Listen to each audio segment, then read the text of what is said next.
Teman yang lainnya, kita mulai saja. Assalamualaikum warahmatullahi wabarakatuh. Hamidan wa musallian. Waalaikumsalam Allahumma warahmatullahi sholli ala wabarakatuh. Sayyidina Muhammad wa ala ali Muhammad amma ba'du. Saya mut'ol biar suara dari luar tidak masuk. Eh, di awal ini saya akan memberikan materi pembekalan untuk teman-teman sekalian karena semester 3 jenengan diwajibkan untuk PKL kompetensi nggih. Saya akan menyampaikan beberapa materi pembekalan pada saat ketika nanti Anda ngajar di berbagai kampus umum ya. Saya sampaikan di awal saja karena biar tidak mengganggu jam kuliah, tetapi kemudian jenengan juga dapat sesuatu yang luar biasa. Mudah-mudahan ini jadi bermanfaat. Saya mohon maaf, saya mute on lagi nih Mbak Fitri ya. Suaranya. Teman-teman sekalian, jadi kalau saya akan share dulu tentang ini dunia presentasi ini ya. Slide-nya sudah kelihatan teman-teman. Jadi bagaimana kita menyiapkan sebuah presentasi yang memukau. Jadi ini ilmunya adalah diambil dari ilmu mastering public speaking. Jadi ini bisa dipakai karena ini ilmu alat. Jadi Anda bisa pakai untuk ngisi pelatihan, Anda bisa pakai untuk ngajar ketika Anda diminta untuk ngajar kompetensi di kampus-kampus umum. Teman-teman sekalian, kalau otak kita ini dibelah ya, jadi kalau otak kita ini dibelah, itu kan nanti ada otak kanan dan otak kiri. Nah, jadi saya berangkat dari teori otak kanan dan otak kiri. Karena nanti masing-masing orang itu, teman-teman sekalian, punya mesin kecerdasan yang berbeda-beda. Gara-gara teori tentang otak ini. Jadi kalau kemudian otak kita ini dibelah, maka ada otak kanan, otak kiri. Nah, di dalam otak kiri pun ada kiri atas, ya, ada kiri bawah. Ada kanan atas, ada kanan bawah. Nah, orang-orang yang dominan ketika dia menggunakan mesin kecerdasannya di otak kiri bawah, itu mesin kecerdasannya saya sebut dengan istilah sensing. Sensing itu kekuatannya adalah di hafalannya kuat, tekun. Orang-orang tipe sensing ini, teman-teman sekalian, biasanya itu suka yang detailing. Nah, jadi kalau teman-teman misalnya punya anak buah, kalau dia melakukan pekerjaan itu suka yang detail gitu. Kalau mengerjakan sesuatu itu habis dari A, kemudian habis dari 1, terus 2, 3, orang-orang yang SOP-nya ketat. Ada apa enggak orang-orang yang model kayak gini? Nah, biasanya orang-orang yang model kayak gini itu adalah mesin kecerdasannya ada di otak kiri bawah. Lah, otak kiri bawah itu mesin kecerdasannya disebut dengan sensing. Kelebihannya adalah tekun, ulet, ya, hafalannya kuat, tetapi biasanya kalau diajak mikir agak susah. Nah, bagaimana nanti ketika kita menghadapi mahasiswa kita yang memiliki ciri-ciri yang saya sebutkan tadi, maka sebenarnya mereka cara belajarnya dengan ATM, amati, tiru, modifikasi. Nanti bagaimana cara menyampaikan presentasi orang-orang tipe sensing, itu juga akan saya sampaikan. Nah, ada orang yang tipe mesin kecerdasannya, teman-teman sekalian, itu ada di otak kanan, otak kiri atas. Nah, otak kiri atas itu adalah tipe pemikir, thinking. Biasanya tidak romantis. Biasanya kalau kerja, dia tidak suka kerja sama, ya, tidak suka kerja kelompok. Jadi dia kerjakan dulu, baru diceritakan ke orang lain. Jadi kita kerja no, nah, baru disampaikan ke teman-temannya. Ini biasanya orang-orang tipe thinking. Orang-orang tipe thinking itu kekuatannya di logika. Kalau tadi sensing itu kekuatannya di gerak, ya, memori. Jadi hafalannya kuat.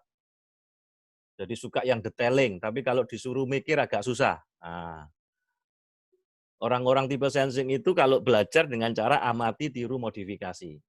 Kalau orang-orang tipe thinking, dia adalah bicara tentang logika, kekuatannya di logika. Ada orang yang mesin kecerdasannya di otak kanan atas. Nah, ini yang disebut dengan intuiting, teman-teman sekalian. Intuiting itu orangnya kreatif, kekuatannya di imajinasi. Sayangnya kalau di sekolah, di kelas, anak-anak yang tipe otak kanan atas ini seringkali dianggap anak yang nakal, anak yang apa? Padahal sebenarnya anak ini adalah anak yang kreatif.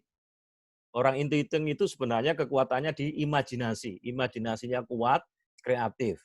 Cuma sayangnya dalam dunia pendidikan, anak-anak yang tipe otak kanan atas ini seringkali dianggap anak nakal, padahal dia sebenarnya anak yang kreatif.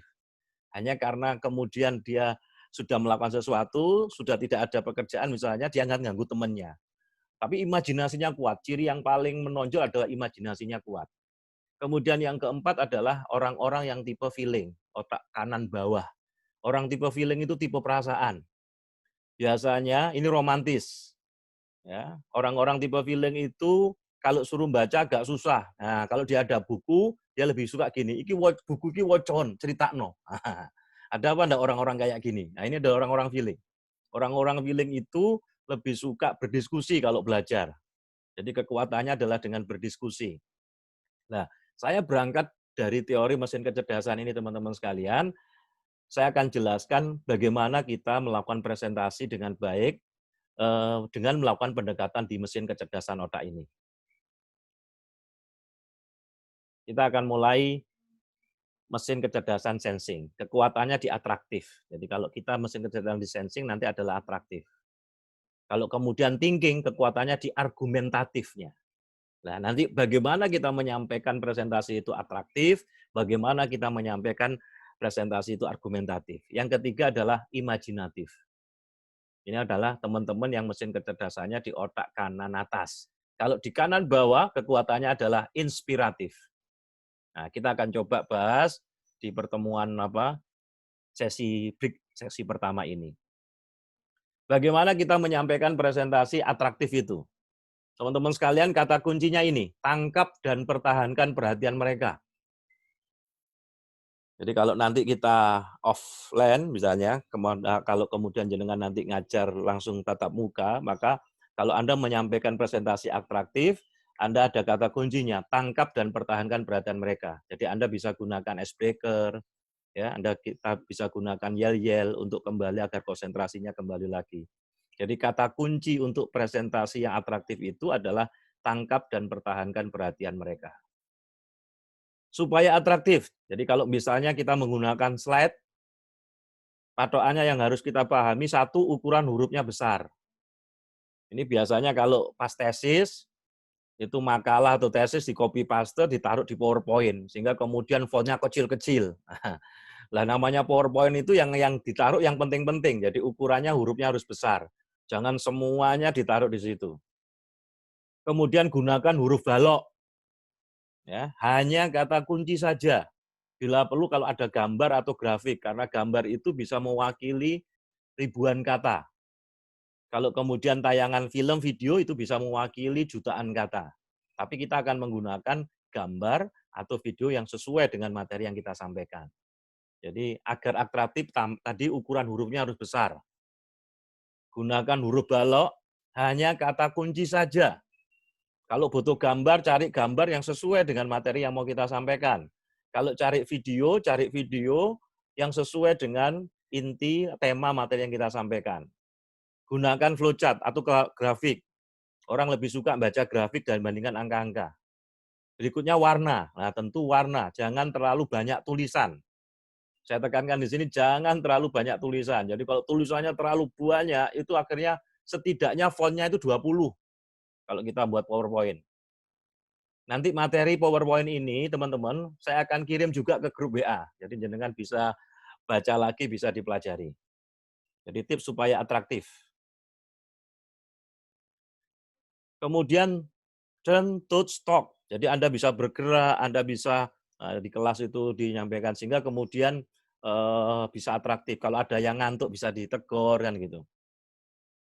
Kemudian jangan bicara pada slide. Nah, biasanya kalau kita bicara pada slide, kemudian kita lupa rukun presentasi. Rukun presentasi itu ada 3. Satu, harus ada kontak visual. Jadi ditatap audien itu. Kenapa? Kalau ada yang ngantuk bisa ditegur. Kalau kemudian ada yang tidak konsentrasi, kita bisa menghangatkan suasana dengan ice breaking-nya. Nah, kemudian rukun presentasi yang kedua adalah vokal. Pastikan suara kita bisa didengar. Kapan harus naik, kapan harus turun, kapan harus berbisik, kapan kemudian harus di-push, kapan harus pull. Nah, sebab kalau kita bicara pada slide, terus kemudian kita menghilangkan rukun presentasi itu, akan akibatnya orang jadi rame lepas terkendali. Yang ketiga adalah bahasa tubuh. Rukun present yang ketiga adalah bahasa tubuh, mimik kita. Nah, kalau kita di kelas daring ini agak susah. Kadang-kadang sebenarnya kalau daring ini adalah dekat di mata, dekat di hati sebenarnya, karena bisa kelihatan. Tapi kadang-kadang kan gambarnya tidak ditunjukkan, ya di-flash saja, fotonya saja, tahu-tahu tidur kan, ya, tahu-tahu rokokan, ya kan enak. Tapi enaknya di daring kita bebas, kita bisa apa?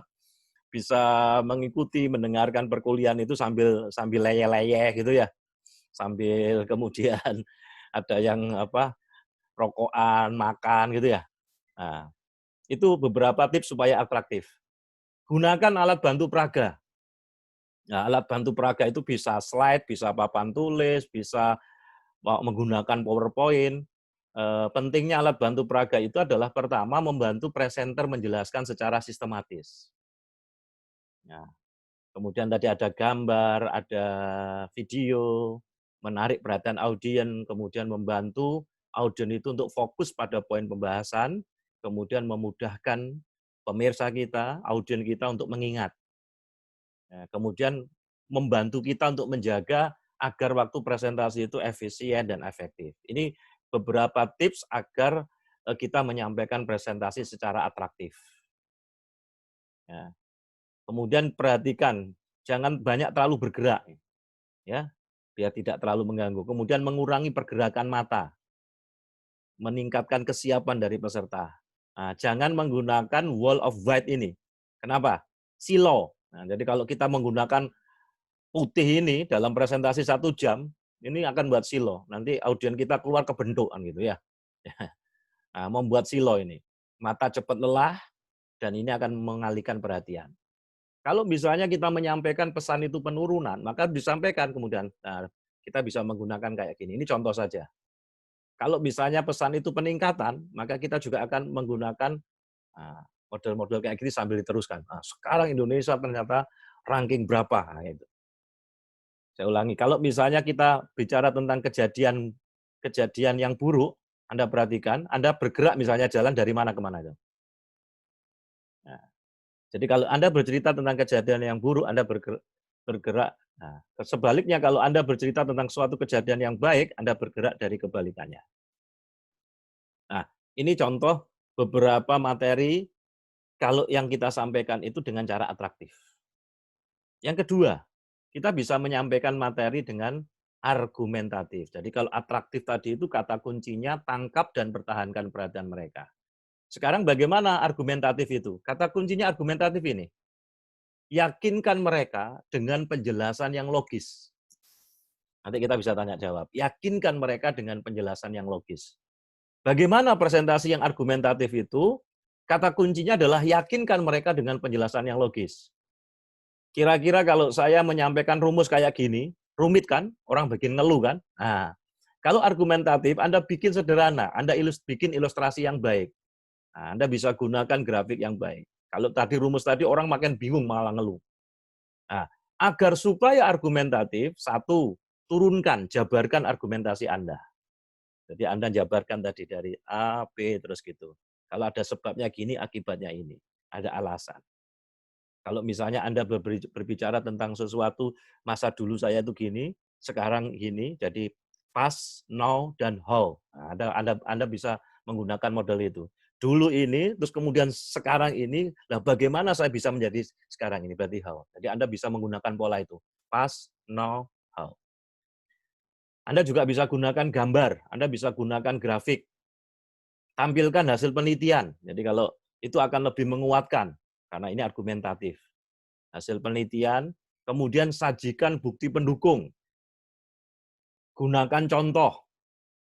Ya, setelah tampilkan hasil penelitian, sajikan bukti pendukung, Anda bisa gunakan contoh, kemudian tampilkan testimoni, pengakuan dari testimoni dari peserta, pengakuan dari siapa, itu untuk memperkuat argumentasi Anda. Kemudian Anda ingin dapat masukan dari peserta. Ini poin-poin penting ketika kita melakukan presentasi yang argumentatif. Nah, kalau nanti keempat-empatnya kita bisa padukan, maka membuat suasana kelas, suasana itu jadi luar biasa. Teman-teman sekalian, perhatian dan fokus pada peserta. Jadi aktif mendengar. Coba ada yang tanyakan jadi aktif mendengar. Yang ketiga adalah menyampaikan presentasi dengan imajinatif. Jadi kata kuncinya imajinatif itu adalah buat mereka melihat apa yang Anda lihat. Saya ulangi, buat mereka melihat apa yang Anda lihat, itu imajinatif. Agar supaya imajinatif, maka tanyakan peserta, bagaimana jika? Itu kalimat yang akan masuk pada imajinatif. Bagaimana jika itu terjadi pada keluarga kita? Di mana kena narkoba? Nah, bagaimana jika? Sampaikan hasil yang diharapkan. Kemudian jelaskan kemungkinan-kemungkinan. Ini salah satu presentasi imajinatif. Sampaikan hasil yang diharapkan dan jelaskan kemungkinan-kemungkinan. Kemudian tampilkan alternatif-alternatif. Sehingga kemudian mereka mendapatkan pilihan-pilihan.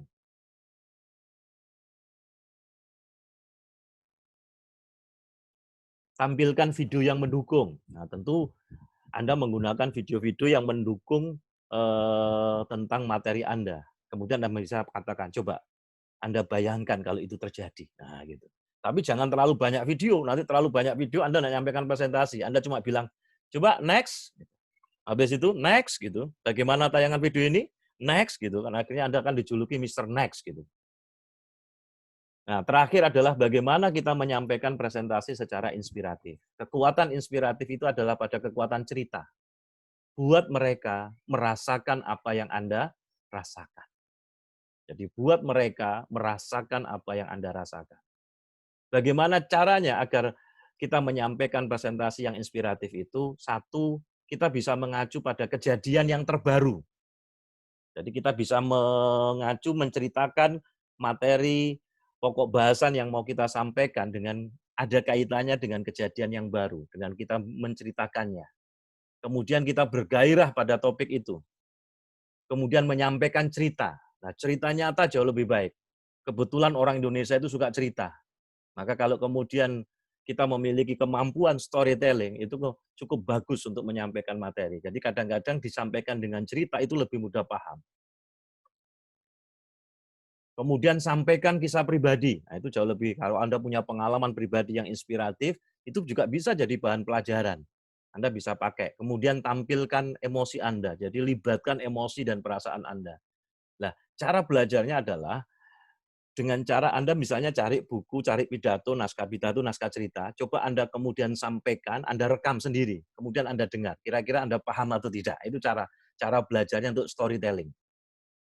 Nah, ini beberapa hal yang perlu saya sampaikan untuk memberikan pembekalan pada Anda, dan Anda nanti bisa praktekkan, Anda bisa konsultasi nanti di lapangan, ada persoalan gini Pak, saya ditanya gini, gimana cara menghadapinya. Nah, gitu. Jangan perhatikan kalau dalam ilmu komunikasi, kebetulan basic saya adalah komunikasi, doktor saya di komunikasi. Ketika pada awal pembicaraan teman-teman sekalian, menit-menit pertama itu masih ada perhatian. Nah, di 10 menit yang kedua ini sudah mulai ngantuk. Ya, apalagi kalau kuliah siang-siang kayak gini. Ya, 10 menit berikutnya sudah mulai turun lagi konsentrasi. Nah, pada saat dia masuk isi, nah ini sudah mulai ngelujur gak karu-karuan itu. Nah, apalagi kemudian sudah di luar sambil ngantuk-ngantuk gitu ya. Dan itu baru terbuka konsentrasi lagi, itu ada pada saat di akhir, menjelang selesai. Maka jenengan perhatikan setiap 10 menit ini.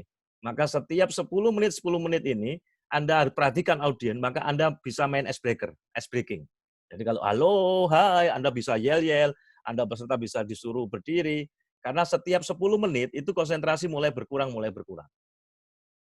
Nah, ini dalam teori komunikasi. Maka yang kita perhatikan adalah fokus perhatian pada 10 menit ini. Maka siap-siap kita menyiapkan ice breaking, siap-siap kemudian kita bergerak untuk ya dan sebagainya, untuk kembali pada konsentrasi lagi. Ini beberapa materi tambahan karena saya diminta untuk memberikan pembekalan disisipkan dalam perkuliahan karena waktu kita juga tidak cukup karena semester 3 Anda sudah harus mulai praktek di lapangan kompetensi Anda. Baik, teman-teman sekalian, ini yang bisa saya sampaikan untuk di sesi ini. Kalau ada yang bertanya silakan tentang dunia public speaking yang ini ilmu alat. Jadi ini Anda pakai seumur hidup. Jadi Anda bisa pakai pengalaman ini dan saya lebih suka ada pertanyaan. Kalau misalnya ada kasus di lapangan atau monggo silakan. Karena ini saya dapat titipan dari Direktur Pasca untuk menyampaikan bekal pada teman-teman. Saya masukkan, saya sisipkan dalam perkuliahan, karena ini sebenarnya hukumnya sunnah. Saya ajarkan karena nanti sebagai bekal pada Anda. Baik, sebelum nanti saya akan menyampaikan materi perkuliahan sebagai selanjutnya, tapi materinya sudah saya sampaikan di grup WA, sehingga Anda bisa baca, Anda sudah bisa pelajari kerangka berpikirnya. Silakan teman-teman, kalau ada pertanyaan bisa dibuka, bisa di-unmute, monggo. Terkait dengan dunia public speaking, terkait bagaimana nanti Anda menyampaikan di tengah-tengah masyarakat. Ini bisa dipakai nih presentasi apa saja. Ini kalau trainingnya agak mahal ini kalau pelatihannya. Ya, monggo silakan kalau ada yang bertanya. Kita punya Ya Pak. waktu. Ya, silakan. Mas apa? Yusuf. Ini Pak. Ya. Siapa dulu ini? Ya Pak. Siapa? Mas Yusuf. Silakan Yusuf. Gini Pak, dalam dunia komunikasi mungkin kemarin saya juga pernah sedikit pembelajaran dengan NLP Pak. Boleh, NLP bisa. Nah, mungkin di sini kemarin saya masih belum terlalu jelas Pak ya tentang NLP tersebut. Mungkin ketika daring seperti ini Pak ya, kita gunakan NLP itu seperti apa Pak ya? Mungkin itu Pak. Terima kasih Pak. Kalau kita gunakan NLP ya begitu sebelum masuk kemudian kita ajak mereka untuk berkonsentrasi dulu, fokus gitu. Terus kemudian ketika kita menyampaikan materi itu gelombangnya pada gelombang alfa, sehingga kemudian mereka serius. Coba Anda perhatikan tadi, ketika saya nyampaikan itu kan saya semangat sekali, karena saya mengajak Anda pada gelombang alfa. Begitu saya nadanya kemudian turun, kemudian masih ngantuk semuanya. Betul Pak enggak? Makanya kemudian, jadi apa yang saya sampaikan tadi itu sudah masuk bagian dari NLP. Jadi NLP itu juga bisa tahu bagaimana kita masuk di gelombang orang yang bisa lagi konsentrasi. Tapi gelombang alfa itu kalau keterusan bisa tidur. Deep ya. Kalau bisa tidur ngorok lagi ya. Nah, tinggal ditinggal aja ya kan. Ya Pak. Makanya kemudian saya mengantisipasinya, saya tetap saya rekam. Jadi untuk membantu jenengan. Jadi apa yang saya sampaikan itu saya rekam, bisa jadi ada yang seliut gitu. Karena biasanya kan yang masuk hanya sekitar 5 sampai 10%. Nah, nanti Anda bisa mengulang lagi di rekaman itu. Saya ngajar dimanapun mesti saya rekam, kemudian nanti saya posting, saya upload gitu di YouTube, jadi bisa dilihat di YouTube. Nah, nanti kapan-kapan lah kita belajar tentang dunia NLP ya.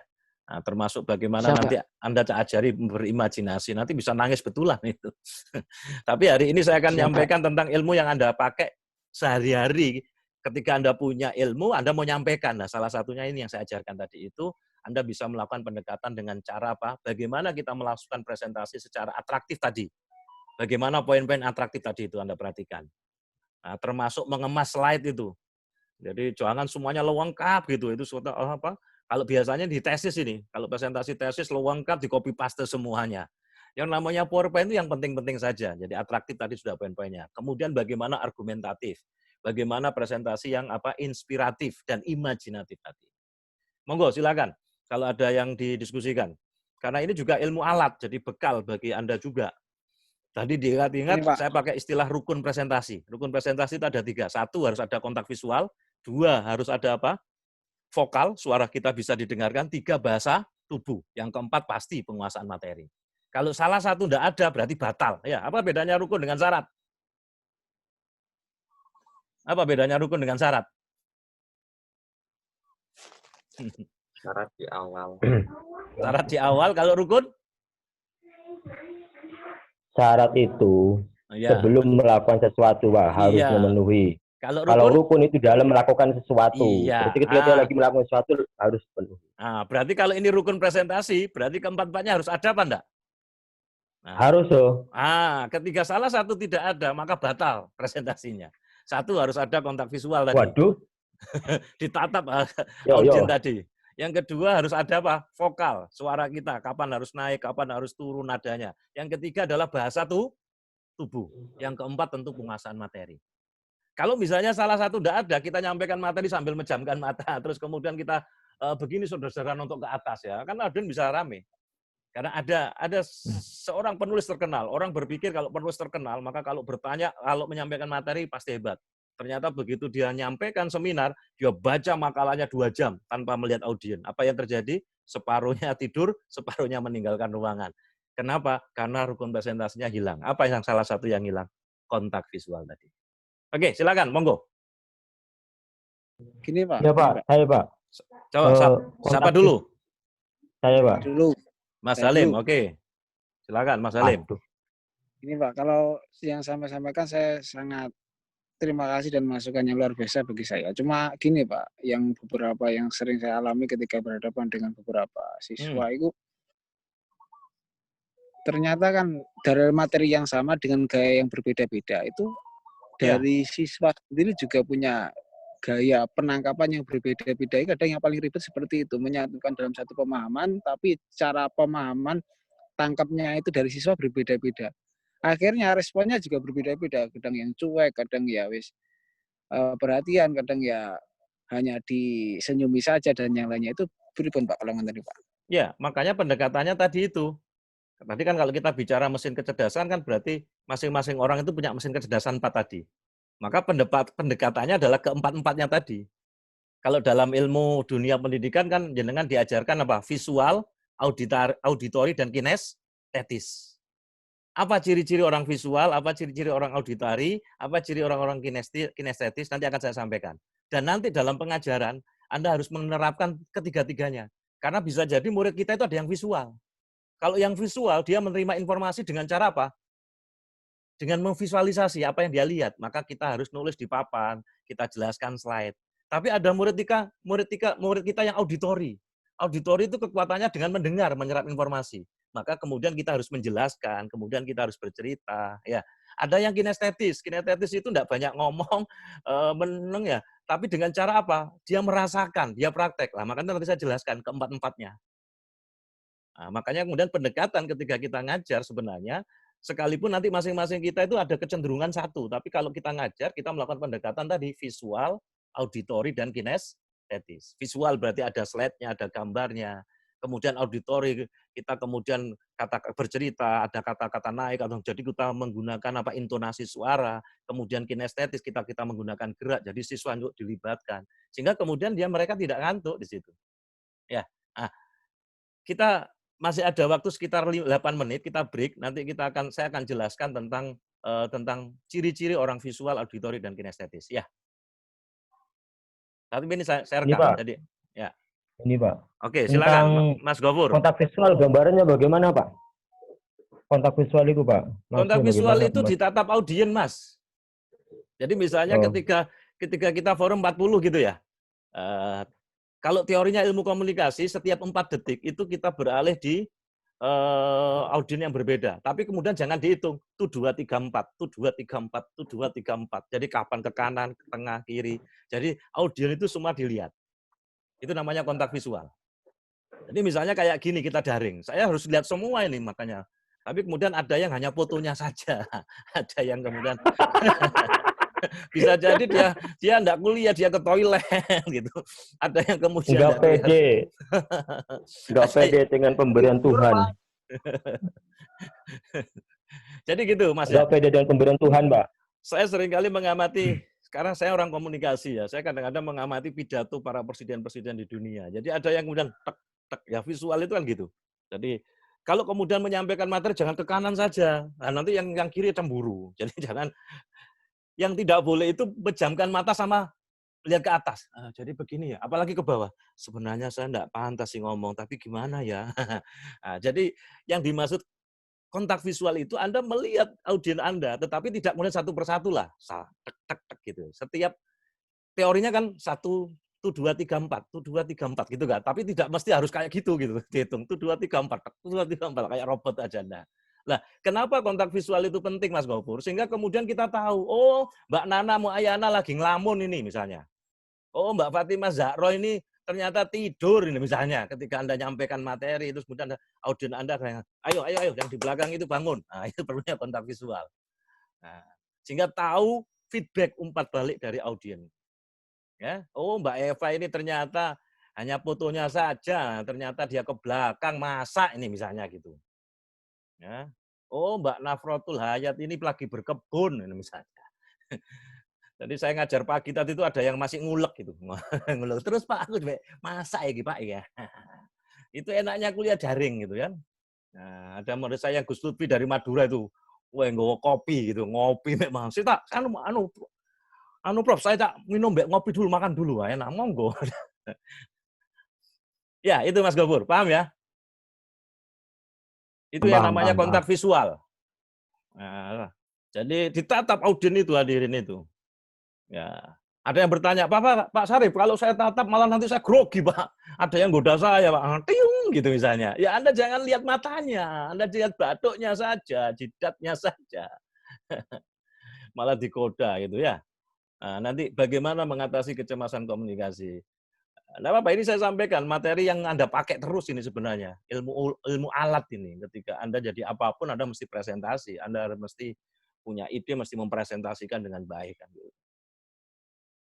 Masih ada waktu 5 menit.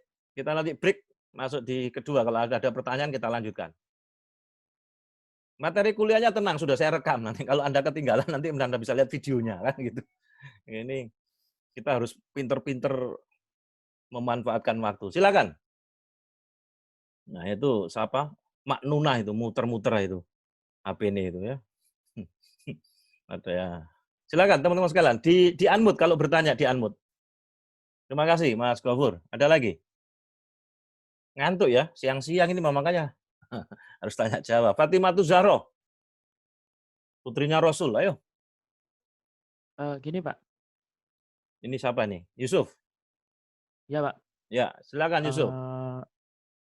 Kebetulan kemarin, mungkin beberapa tahun kemarin saya juga pernah ikut di Malang untuk CH. Nah, ini untuk mengenai tentang hipno, Pak, self hipno, tapi di dalam suatu pelajaran, Pak. Nah, apakah mungkin, Pak, ini mungkin ketika daring seperti ini, untuk self hipno, atau mungkin bisa dikatakan kita menghipno ke orang lain, ke murid kita, atau mungkin ke sahabat kita ketika mereka agar tertuju kepada kita, itu untuk daring apakah bisa, Pak? Bisa. Karena kita tidak kontak langsung ke orangnya gitu, Pak. Bisa. Hari ini Anda sudah saya hipno ini. Siap, Pak. Terasa Makanya apa saya nggak pakai foto, Pak. Makanya saya nggak pakai foto, Pak. Terasa apa enggak? Karena insya Allah, Pak. Jadi itu, kita juga bisa menggunakan musik, kita juga menggunakan gelombang alfanya, gelombang otaknya. Oke, bisa dipahami? Ya Pak, hipno tuh bagaimana sih Pak maksudnya Pak? Wah, itu nanti prosesnya lama, Mas. Oh, lama. Nanti kita harus belajar. Harus belajar. Kan asik kayaknya ini. Iya, asik memang. Mampu membaca orang lain. Enggak lah, sebenarnya itu ilmu. Hari ini saya menyamakan frekuensi otak saya dengan Anda. Hari ini saya menyamakan frekuensi otak saya dengan Anda, suasananya, sehingga kemudian Anda juga enak menikmatinya. Betul Pak, enggak? Ya, sekalipun ada yang ngantuk-ngantuk gitu ya. Ini Pak. Nah. Ini Pak. Kalau saya gunakan musik, Anda bisa nanti dengan musik, kemudian saya gunakan suara. Nah, itu nanti yang tadi yang katakan storytelling itu Mas, yang inspiratif tadi itu bisa membuat orang nangis. Kalau misalnya ceritanya lucu, bisa membuat orang juga tertawa. Itu kekuatan. Nah, itu makanya kenapa saya sampaikan keempat-empatnya itu harus dipelajari dan itu penting. Ya. Kalau Mas Yusuf sudah pernah belajar itu ya diamalkan nanti itu. Insya Allah Pak, karena sudah hampir setahun ini nggak ada follow up Pak. Diamalkan di praktek-praktek itu. Ya. Oke, yang lainnya silakan. Saya ajarkan 4 tadi itu untuk keempat-empatnya kena semua itu. Atraktif, argumentatif, imajinatif. Lah, imajinatif itu biasanya menggunakan hipno dan inspiratif. Nah, kita storytelling, kisah. Tidak setiap orang kalau memaparkan sebuah kisah itu orang akan hanyut. Benar apa enggak? Kadang-kadang cerita yang lucu itu dibawakan oleh orang yang tidak bisa humor, itu jadi tidak lucu. Benar apa enggak? Orang menertawakan ketidaklucuannya. Iki lucu nendi, apalagi kemudian cerita kita sambil tertawa. Ya. Jadi kalau lihat pelawak itu, lihatlah Cak Lontong. Cak Lontong itu lucu, tapi dia enggak tertawa. Jangan niru Nunung. Ya, Mbak Nunung, dia tertawa dulu. Jadi pelawak yang hebat itu dia Cak Lontong itu anak ITS itu, alumni ITS itu, teman saya dari ITS itu insinyur itu. Baik teman-teman, waktunya tinggal 1 menit, ya. Kita break dulu, kita akan masuk di kelas Zoom kita, ya. ID sama link nanti akan saya sampaikan grup, ya. Setelah 1 menit sudah selesai, break kita nanti masuk lagi. Siap? Sukses. Wassalamualaikum warahmatullahi wabarakatuh. Waalaikumsalam warahmatullahi wabarakatuh. Ditunggu di grup. Linknya akan saya sampaikan di grup.